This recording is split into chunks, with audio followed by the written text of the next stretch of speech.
अस्सलाम वालेकुम स्टूडेंट्स। आज हम पढ़ेंगे कोऑर्डिनेशन और कंट्रोल के बारे में। हमारा चैप्टर नंबर 12 है। तो सबसे पहले हम देखेंगे कि कोऑर्डिनेशन किसे कहते हैं। कोऑर्डिनेशन कहते हैं रब्त को, या जो है ताल्लुक़ को हम कह सकते हैं। कोऑर्डिनेशन एक ताल्लुक़ का नाम है, राब्ते का नाम है।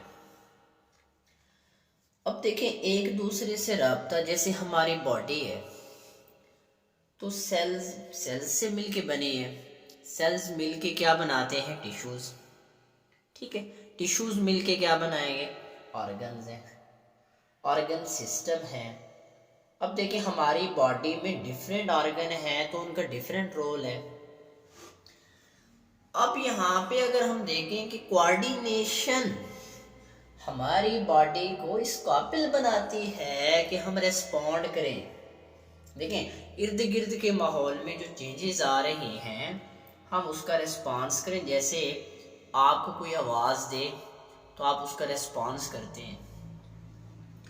अब यहाँ पे हम जो है एक प्लेयर की एग्जांपल लेते हैं।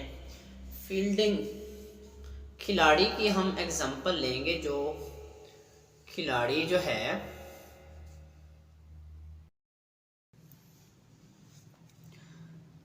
तो अब हम जो है कोऑर्डिनेशन में एक प्लेयर खिलाड़ी की एग्जांपल लेते हैं कि खिलाड़ी है वो फील्डिंग कर रहा है। अब वो बॉल को कैच करने के लिए दौड़ता है। ठीक है, पहले उसने बॉल को आते हुए देखा।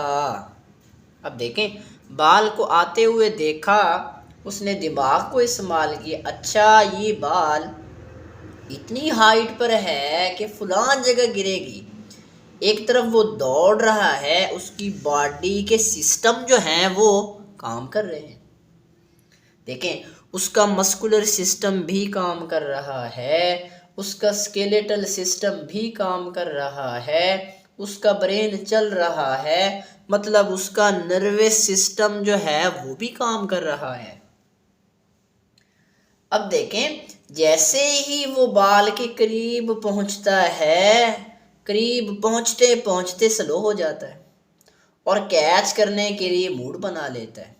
अब देखें, उसके खड़े होने का स्टाइल भी है, उसके जो मसल्स हैं वो बड़े वेल कंट्रोल हैं, उसका ब्रेन है ना उसको कंट्रोल कर रहा। अब देखें, हाउ मच फ्लक्चुएशन, कितनी फ्लेक्शन चाहिए, कितना टेंड करना है, कितनी देर रखना है। देखें, अगर कैच कर लिया तो क्या सारी उम्र ऐसे खड़ा रहेगा? नहीं, सारी की सारी चीज़ें ऐसे ही है ना। अब वो कैच करने के लिए पहले भागा है, बॉल की स्पीड ज़्यादा थी। ये नहीं होता कि उसकी ब्रेक नहीं लगी और वो जो है बहुत आगे चला गया वो, नहीं। अब देखें, ब्रेक लगेगी ना उसकी। अब देखें, स्लो हुआ। स्लो क्यों हुआ? क्योंकि उसकी बॉडी में कोऑर्डिनेशन कंट्रोल था। इधर उसका रेस्पिरेटरी रेट भी बढ़ गया, उसका सर्कुलेटरी सिस्टम जो है वो भी बढ़ गया। उसका सर्कुलेटरी सिस्टम जो है, जिस तरह उसका रेस्पिरेटरी रेट बढ़ा, सर्कुलेटरी सिस्टम का रेट भी बढ़ गया। एट अ टाइम एक सिस्टम काम नहीं कर रहा है।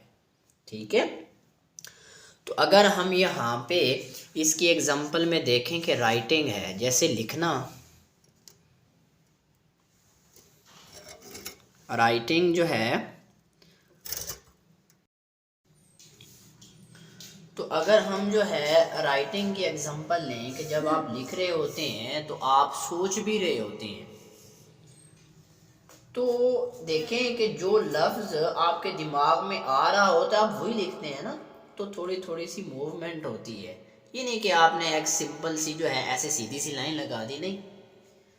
ठीक है, तो आप जो सोच रहे हैं उसको अल्फाज में दिमाग में आपके आ रहा है और आप वो लिखते जा रहे हैं। अब देखिए, हमारी बॉडी में मस्कुलर, स्केलेटल, नर्वस सिस्टम और दूसरे ऑर्गन जो काम कर रहे होते हैं, उनके दरमियान कौन सी ऐसी चीज़ है जो बताएगी मस्कुलर सिस्टम ज़्यादा काम कर रहा है, तो वो सर्कुलेटरी सिस्टम को बताएगा कि भाई इसकी ज़रा फूड की सप्लाई बढ़ा दो।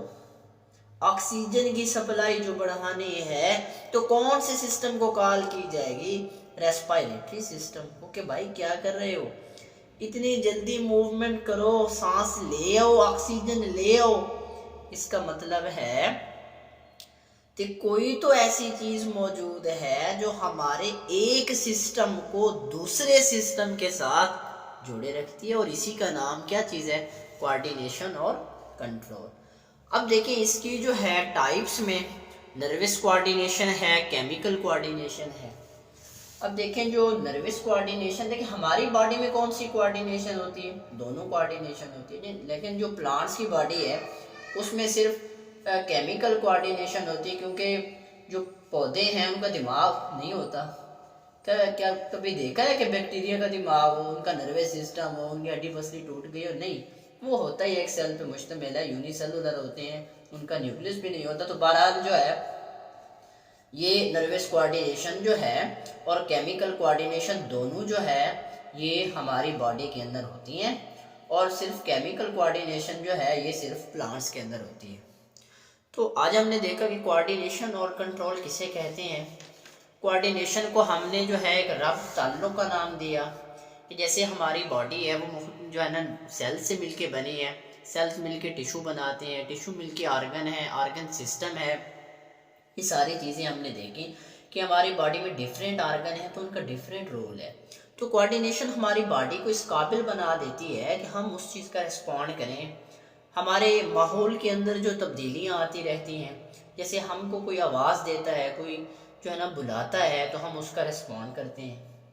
ठीक है, फिर हमने यहाँ पे प्लेयर फील्डिंग की जो है एग्जांपल ली कि खिलाड़ी है वो बॉल को किस तरह कैच करता है, और जो है उसकी जो है ना ये वो ये देख रहा होता है कि बॉल कितनी हाइट पे है, किस जगह जाके गिरेगी। एक तरफ वो दौड़ रहा है, उसके बॉडी के सारे सिस्टम जो है काम कर रहे हैं, उसका मस्कुलर सिस्टम भी काम कर रहा होता है, स्केलेटल सिस्टम भी काम कर रहा होता है, उसका ब्रेन भी चल रहा होता है। मतलब ये है कि उसका नर्वस सिस्टम भी काम कर रहा होता है। जैसे ही वो बॉल के करीब जाके पहुंचता है, जैसे ही पहुंचा जाके स्लो हो गया, ठीक है, जैसे वो स्लो हो गया और कैच करने के लिए उसने जो है मूड बना लिया, उसके मसल जो है ना वो बड़े वेल कंट्रोल हैं, और उनके मसल को कंट्रोल कौन कर रहा होता है, उसका ब्रेन कर रहा होता है। तो इसके बाद हमने जो है जैसे राइटिंग की एग्जांपल लेके, जब आप लिख रहे होते हैं तो आप सोच भी रहे होते हैं, जो लफ्ज़ आपके दिमाग में आ रहा होता है आप उसको लिख रहे होते हैं, यानी थोड़ी थोड़ी सी मूवमेंट आपकी ये भी होती रहती है। तो अब हम यहाँ पे इस राइटिंग के अंदर हमने ये देखा कि हमारी बॉडी में जैसे मस्कुलर सिस्टम है, स्केलेटल है, नर्वस सिस्टम है, दूसरे ऑर्गन जो काम कर रहे होते हैं, ठीक है। तो इनके दरमियान कौन सी ऐसी चीज है जो बताएगी कि मस्कुलर सिस्टम ज्यादा काम कर रहा है, तो सर्कुलेटरी सिस्टम को बताएगा कि भाई इसको जरा फूड की सप्लाई बढ़ा दो, ऑक्सीजन की सप्लाई बढ़ा दो। कौन सी सिस्टम को कॉल की जाएगी, रेस्पिरेटरी सिस्टम को, कि भाई क्या कर रहे हो, जल्दी मूवमेंट करो, सांस ले आओ, ऑक्सीजन ले आओ। अब इसका मतलब ये हुआ कि कोई तो ऐसी चीज मौजूद है जो हमारे एक सिस्टम को दूसरे सिस्टम के साथ बड़ी ही जोड़े रखती है। जी स्टूडेंट्स, आज हमने कोऑर्डिनेशन और कंट्रोल के बारे में देखा। नेक्स्ट में हम जो है कोऑर्डिनेटेड एक्शन के बारे में देखेंगे।